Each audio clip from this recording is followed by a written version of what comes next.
that excessive place, I'm afraid.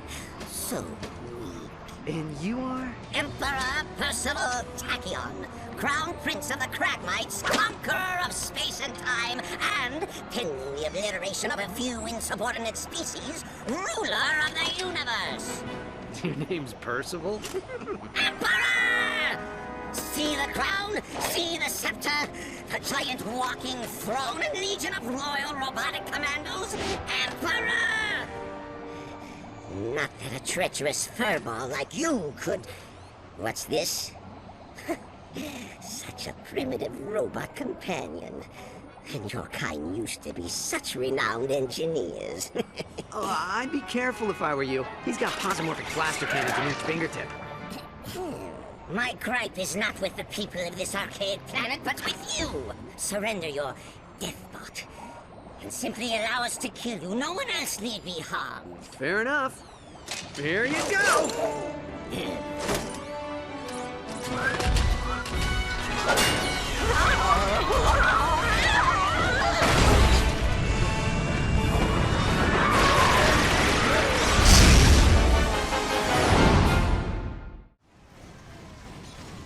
Welcome back everyone to our Nostalgia Gaming series. This is going to be episode number 3, and today we're reviewing a classic PlayStation 3 title, which is of course Ratchet & Clank Future Tools of Destruction. This game was created and developed by Insomniac Games, which was notorious for creating the Spyro the Dragon franchise back in the late 90s for the PlayStation 1. And I have to say Insomniac Games played a major role alongside with Naughty Dog in kind of some of the base games from my childhood. So that includes Spyro the Dragon, Crash Bandicoot, Jak and Daxter, and of course Ratchet & Clank. So this installment in the series was just absolutely incredible. And when I played it for the first time back in 2007, I was just blown away with the updates and the graphics. And a lot of people, I'm going to talk a little bit about the history of this game and when it came into the marketplace in the PS3 back in 2007. And I'm also going to talk a little bit about kind of throughout the years what people really didn't like about the game per se. Although I've always been a fan of this game just because of the advances it made within the series, including the weaponry and just overall the gameplay mechanics. I think they were just kind of perfected in the future series of Ratchet & Clank.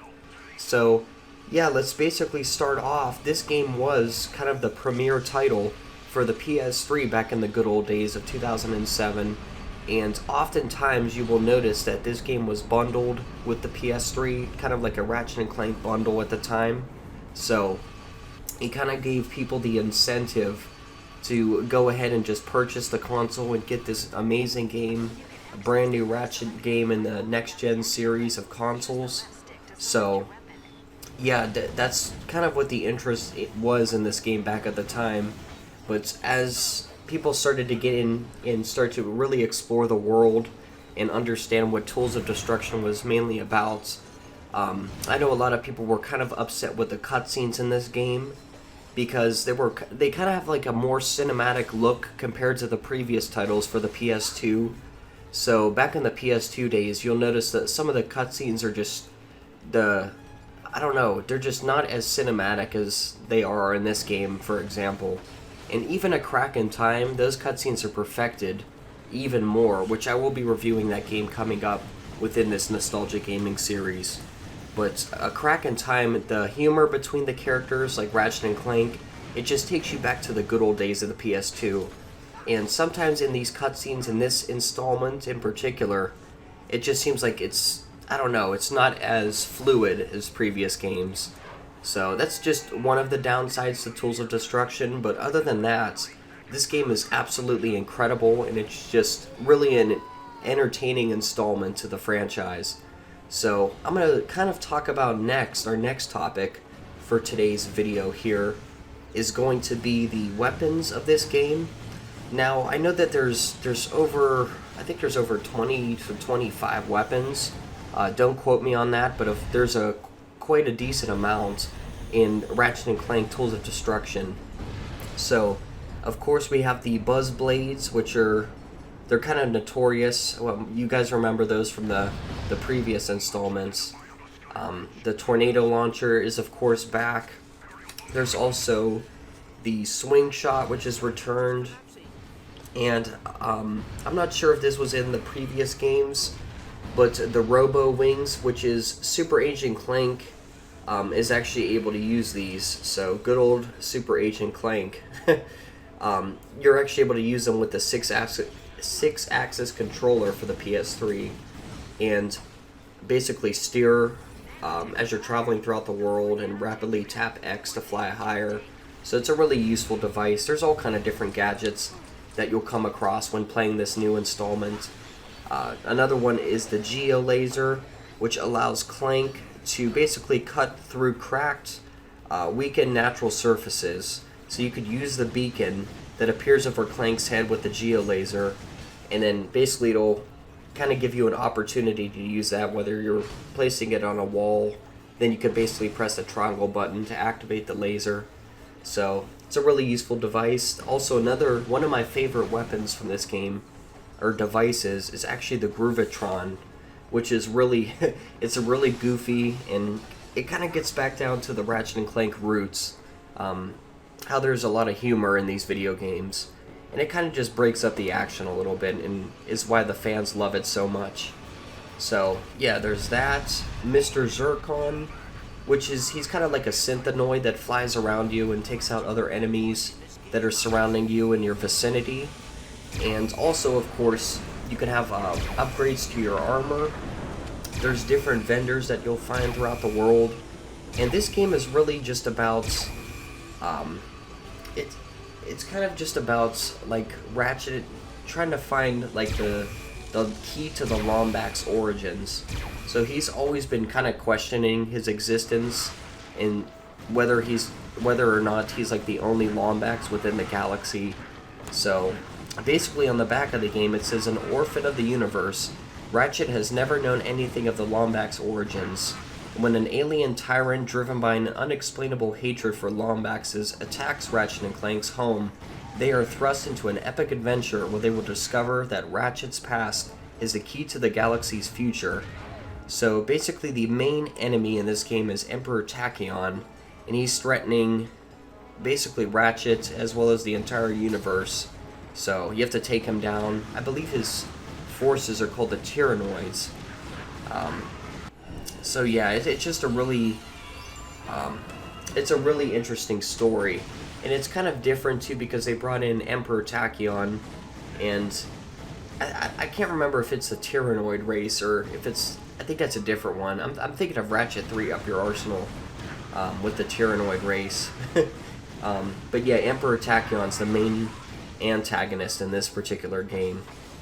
So he's a little short dude. He's really not that interesting compared to like Dr. Nefarious from the previous installments, or Chairman Drek from Ratchet 1.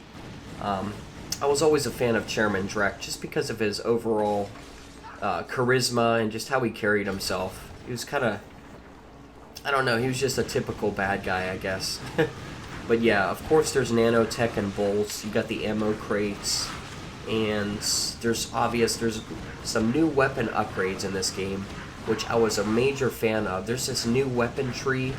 You're kind of able to go around and like branch out, whether you want to increase the rate of fire or the damage that your weapon does to enemies. You could branch out on the weapon trees and upgrade them accordingly. So that was another thing I really enjoyed about this installment. Also, the vendors have really been upgraded because there's a bunch of different things that you could purchase from vendors now. And one thing I wanted to mention is that Raritanium ore is, of course, a valuable resource that can be found throughout the galaxy, and you could gather this mineral and then use it to stash, or basically to upgrade your weapons at the weapon vendor. So if you gather more Raritanium, whether you're traveling through space or on planets abroad, you could always just use that at any vendor, so it's very useful. And of course the space combat has also been upgraded, and I think Ratchet & Clank Future: A Crack in Time has probably the best space mechanics honestly, though, my favorite space mechanics in the entire series is from Ratchet 2 Going Commando. I've always been a fan of that game. It's just really amazing. And I think the mechanics were perfected for the PlayStation 2 back in those days. So, but the next thing that comes close, the next game that comes close to those mechanics is A Crack in Time, just in my opinion. You could let me know what you think in the comments down below. So another thing that's in this game, another aspect, is the Zoni, which is kind of like this secret robot race that kind of gives him a little bit of insight into things that Clank needs to achieve in his life, and also kind of keys to his past. And you'll kind of unlock that as you progress through the Ratchet and Clank Future series. So, of course, in A Crack in Time, you really dive deep into that storyline, but I'm not going to talk about that in this particular video. And then, of course, Clank has several commands. He could do the follow command with the Zoni. The Zoni can also manipulate various objects as you're going through the missions with Clank. So that's another cool thing. There's also arena battles as well, which have made a return. And it just really takes you back to the good old days of Ratchet and Clank when you play through those arena battles. So, yeah, guys, other than that, that's pretty much going to wrap it up almost for this particular Nostalgia Gaming Series episode. I have to say that just Ratchet and Clank Tools of Destruction has always been one of my favorite installments for the PlayStation 3, and one of my favorite Ratchet games in the entire series. So eventually I will be making a review of all of the games and comparing kind of like my top Ratchet games in the whole entire series. So that video will be coming out this year as well. I'm going to start doing more reviews of different trilogies and platforming games, and kind of other genres as well. So it's time to start branching out, guys, on my channel and doing things a little bit differently. Alright, so to kind of wrap up everything here, I'm just going to briefly review. We talked about the history of how this game was kind of popular when it first came out, when the PlayStation 3 was launching back in the early days of 2007. This game was basically, it was bundled a lot with the PS3 to kind of boost its sales and get the console up off the ground. So they really relied on Ratchet and Clank and its history with Sony's fans. And then, of course, this game really brought back a lot of great gameplay mechanics and improved upon them with, of course, the weapons, the weapon trees, and the upgrades you're able to do. There's also a lot of new characters that you come across, kind of like a Indiana Jones type bounty hunter character. He looks like a intergalactic cowboy. There's just a variety of different planets that you'll visit throughout this game as well, with really unique environments. So some of the more notable ones, in my opinion, are found within this game. Some of the more notable environments, they're very lush and vibrant. There's just Arctic environments. I believe there's one level that features like some really cool dinosaur creatures and just all different types of things. So, and then of course the weapons. This game has some really goofy weapons as well as some really deadly ones. It made some great additions overall. And I think Ratchet and Clank Tools of Destruction is definitely worth checking out, because it's one of my favorite platformers from the PS3 era.